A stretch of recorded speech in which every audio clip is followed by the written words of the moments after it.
Hi, I'm Vince Marotta. This is Kevin Zimmerman here on ArizonaSports.com in the aftermath of the 2018 NBA draft. Kevin, we'll start with the local. Obviously, the Phoenix Suns made some noise with Ryan McDonough, again engineering a deal with the Philadelphia 76ers, not to only get DeAndre Ayton at number 1, but to get another top 10 pick in Mikal Bridges. Your thoughts? None of us really talked about it just because I think people assumed Philly loved him and would keep him.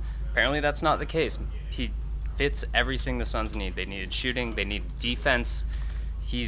Was one of the best offensive players when you talk about points per possession in the country last season, so he just fills the needs. They took a risk. That 2021 Miami pick that they dealt along with 16, Zaire Smith was taken at 16.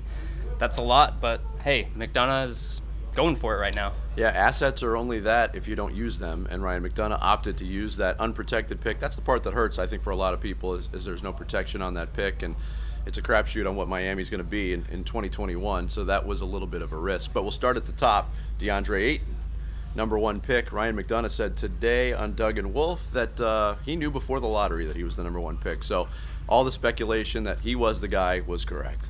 Yeah, I think the giddiness that he talked about today, the giddiness he had after that workout with Ayton on June 6th, I believe, that was pretty much told us all. So that was a smart pick, local kid, best physical presence in the draft, I think. So you couldn't go wrong with that. Yeah, and the Suns had 4 picks overall. They had Elie Okobo, they had George King with the 59th pick, the kid out of Colorado.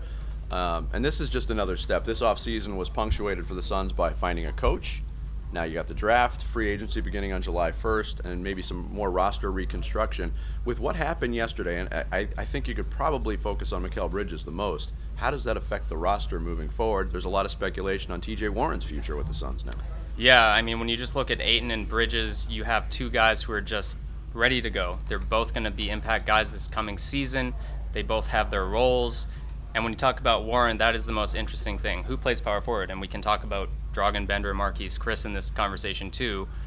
They even mentioned Bridges might play the 4, so that's going to be the big thing to watch this offseason, especially going to free agency. Overall, before we close, what grade would you give the Phoenix Suns? You've been all over this, as you and Kellen Olson are on ArizonaSports.com all the time. What grade would you give the Suns for their operation last night? I think we all know Kellen and I both love Luka Doncic.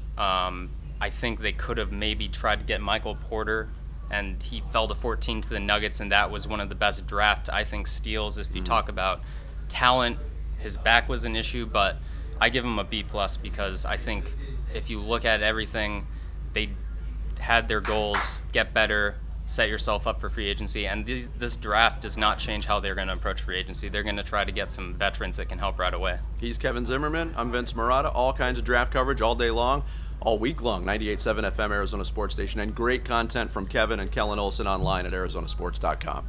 98.7 FM, Arizona's sports station.